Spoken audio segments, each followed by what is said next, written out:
बच्चों, आज हम पढ़ेंगे कक्षा 9वीं के सामाजिक विज्ञान का लोकतांत्रिक राजनीति 1, जो कि कक्षा 9वीं के लिए राजनीति विज्ञान की पाठ्य पुस्तक है। इसके जो अध्याय 1 है उसका तीसरा वीडियो हम देख रहे हैं बच्चों। इसके पहले हम 2 वीडियो बना चुके हैं और यदि आपने नहीं देखा हो तो प्लेलिस्ट में जाकर देख लीजिए या फिर आई लिंक में जाकर आप देख सकते हो बच्चों। तो इसके पहले के हम पढ़ चुके थे लोकतंत्र क्या है और क्यों, और लोकतंत्र की विशेषताएं हम पढ़ चुके हैं बच्चों। और ये तीसरा जो पॉइंट है इसका 1.3 वाला है लोकतंत्र ही क्यों। आज ये हम पढ़ेंगे। मैडम लिंगदोह की कक्षा में एक बहस शुरू हुई थी। उन्होंने इस अध्याय को यहाँ तक पढ़ाने के बाद छात्रों से पूछा कि क्या उन्हें लोकतंत्र ही शासन का सबसे अच्छा स्वरूप लगता है। इस सवाल पर सबने कोई न कोई टिप्पणी की। ठीक है बच्चों, तो मैडम ने क्या पूछा था कि लोकतंत्र ही शासन का सबसे अच्छा स्वरूप लगता है क्या उन्हें। तो सब बच्चों ने अपनी कुछ टिप्पणी करी थी। लोकतंत्र के गुणों पर चर्चा। योलांदा जो उनकी कक्षा की एक छात्रा है वह कर रही है। हम लोकतांत्रिक देश में रहते हैं। दुनिया भर में सभी जगह लोग लोकतंत्र चाहते हैं। जिन देशों में पहले लोकतांत्रिक शासन प्रणाली नहीं थी वहां भी अब इसे अपनाया जा रहा है। सभी महान लोगों ने लोकतंत्र के बारे में अच्छी बातें कही है। क्या इतने से यह स्पष्ट नहीं हो जाता कि लोकतंत्र सबसे अच्छा है? क्या अब भी इस पर बहस करने की जरूरत है? तांकिनी, लेकिन लिंगदो मैडम ने तो कहा था कि हमें किसी चीज को सिर्फ इसलिए नहीं मान लेना चाहिए कि बाकी सभी ने उसे मान लिया है। क्या ऐसा नहीं हो सकता कि बाकी सभी लोग गलत रास्ते पर जा रहे हो? तो हर बच्चा अपना एक तर्क दे रहा है। जब यहाँ योलांदा कह रही है कि लोकतंत्र के बारे में सभी ने अच्छा कहा है तो हमें यह मान लेना चाहिए कि लोकतंत्र ही सबसे अच्छा है। जबकि तांकिनी कह रही है कि हमें ऐसा नहीं मानना चाहिए क्योंकि मैडम ने कहा कि हमें किसी चीज पर सिर्फ इसलिए नहीं मान लेना चाहिए कि उसे सभी ने मान लिया हो। अब जेनी क्या बोल रही है? जेनी कह रही है कि हाँ, यह गलत रास्ता ही है। लोकतंत्र ने हमारे देश को क्या दे दिया है? आधी सदी से ज्यादा समय से लोकतंत्र है और तब भी देश में इतनी अधिक गरीबी है ना। जेनी का अपना एक तर्क है, उसका कहना है कि हाँ, यह गलत रास्ता है क्योंकि लोकतंत्र होने के बावजूद भी देश में इतनी अधिक गरीबी है। अब रिबियांग क्या कर रही है? रिबियांग, लेकिन लोकतंत्र इसमें क्या कर सकता है?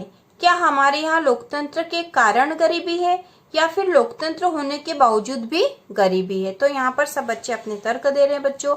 अब यहाँ जेनी फिर कुछ कह रही है। जेनी, जो भी है इससे क्या फर्क पड़ता है? मुद्दा यह है कि हमें इसे शासन का सर्वश्रेष्ठ रूप नहीं मान सकते, है ना। क्या बोल रही हो? कि हम इसे शासन का सर्वश्रेष्ठ रूप नहीं मान सकते। लोकतंत्र का मतलब है अराजकता, अस्थिरता, भ्रष्टाचार और दिखावा। राजनेता आपस में ही लड़ते रहते हैं, देश की परवाह किसे है? अब यहाँ पाइमोन कह रही है तो फिर इसकी जगह कौन सी प्रणाली होनी चाहिए? क्या अंग्रेजी हुकूमत वापस लाई जाए? बाहर से किसी राजा को देश पर शासन के लिए बुलाया जाए? अब रोज भी अपना तर्क दे रही है बच्चों। पता नहीं, पर मुझे लगता है कि देश को एक मजबूत नेता की जरूरत है। ऐसे नेता की जिसे चुनाव की, संसद की परवाह न हो।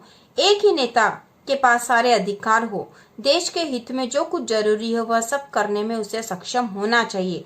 सिर्फ इसी से देश से गरीबी और भ्रष्टाचार खत्म होंगे। कोई पीछे से चिल्लाया। अब रोज ने जब इतनी बात कही कि एक के पास ही सारे अधिकार होने चाहिए, तभी कोई पीछे से चिल्लाया। इसी को तानाशाही कहते हैं। 2, अगर वह व्यक्ति सत्ता का उपयोग सिर्फ अपने लिए और अपने परिवार के लिए करने लगे तो क्या होगा अगर वह खुद भ्रष्ट हो तब?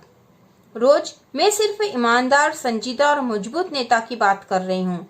अब यहाँ 2 कह रही है यह ठीक नहीं है। तुम वास्तविक लोकतंत्र की तुलना आदर्श तानाशाही के साथ कर रही हो।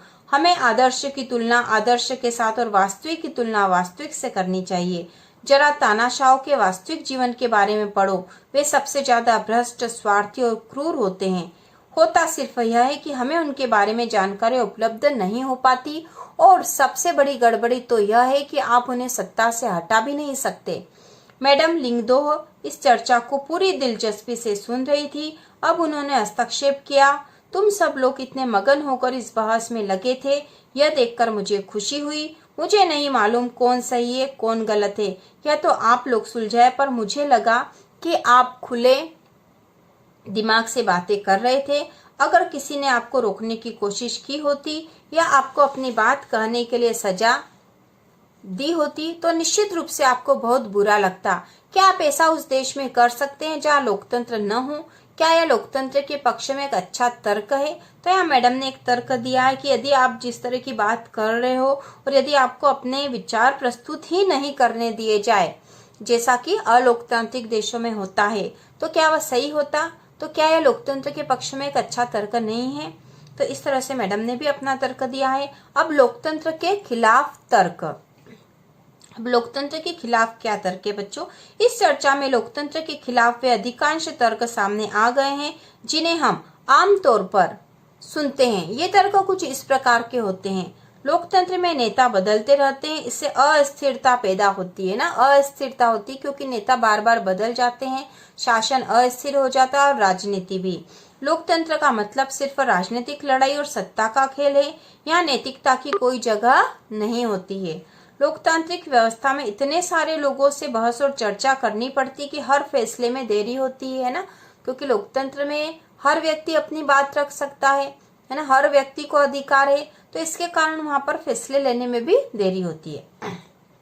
चुने हुए नेताओं को लोगों के हितों का पता ही नहीं होता, इसके चलते खराब फैसले होते हैं। लोकतंत्र में चुनावी लड़ाई महत्वपूर्ण और खर्चीली होती है, इसलिए इसमें भ्रष्टाचार होता है ना। चुनाव होते हैं लोकतंत्र में तो चुनाव के ऊपर बहुत खर्चा होता है, इससे भ्रष्टाचार होता है। सामान्य लोगों को पता नहीं होता कि उनके लिए क्या चीज अच्छी और क्या चीज बुरी, इसलिए उन्हें किसी चीज का फैसला नहीं करना चाहिए।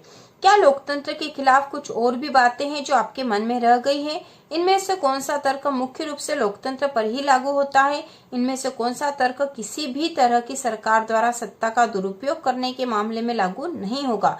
इनमें से किस तर्क से आप सहमत है? तो बच्चों यहाँ पर आप अपना तर्क दे सकते हैं कि कौन सा मुख्य तर्क है जो लोकतंत्र पर लागू होता है और कौन सा नहीं होगा और कौन सा सभी प्रकार की सत्ता पर लागू हो सकता है। तो आप अपना तर्क भी यहाँ पर बता सकते हैं। अब आगे हम पढ़ेंगे, निश्चित रूप से लोकतंत्र सभी समस्याओं को खत्म करने वाली जादू की छड़ी नहीं है। लोकतंत्र ने हमारे देश में या दुनिया के अन्य हिस्सों में भी गरीबी नहीं मिटाई है। सरकार के स्वरूप के तौर पर लोकतंत्र सिर्फ इसी बुनियादी चीज को देखता है कि लोग अपने बारे में खुद फैसले करें। इससे इस बात की गारंटी नहीं हो जाती उनके सभी फैसले अच्छे ही होंगे। लोग गलतियां भी कर सकते हैं। इन फैसलों में लोगों को भागीदार बनाने से फैसलों में देरी होती है ना, अधिक लोग भागीदार होंगे तो फैसला करने में अधिक देरी हो जाती है। यह भी सही है कि लोकतंत्र में जल्दी जल्दी नेतृत्व परिवर्तन होता है। कई बार बड़े फैसले और सरकार की कार्यकुशलता पर भी इसका बुरा असर होता है। तो ये भी एक तर्क है। इन तर्कों से यह लगता है कि हम लोकतंत्र का जो रूप देखते हैं वह सरकार का आदर्श स्वरूप नहीं हो सकता, पर वास्तविक जीवन में हमारे सामने यह सवाल नहीं होता। वहाँ सवाल यह होता है कि क्या हमारे पास सरकार के स्वरूपों के जो विकल्प उपलब्ध है उनमें लोकतंत्र किसी भी दूसरे से बेहतर है? तो हम यहाँ पर ये देखेंगे बच्चों कि यदि हम नहीं चाहते हैं क्योंकि इससे फैसले लेने में देरी हो रही है, तो क्या हमारे पास कोई अच्छा विकल्प है जो लोकतंत्र से भी अधिक बेहतर हो? ठीक है, अब लोकतंत्र के पक्ष में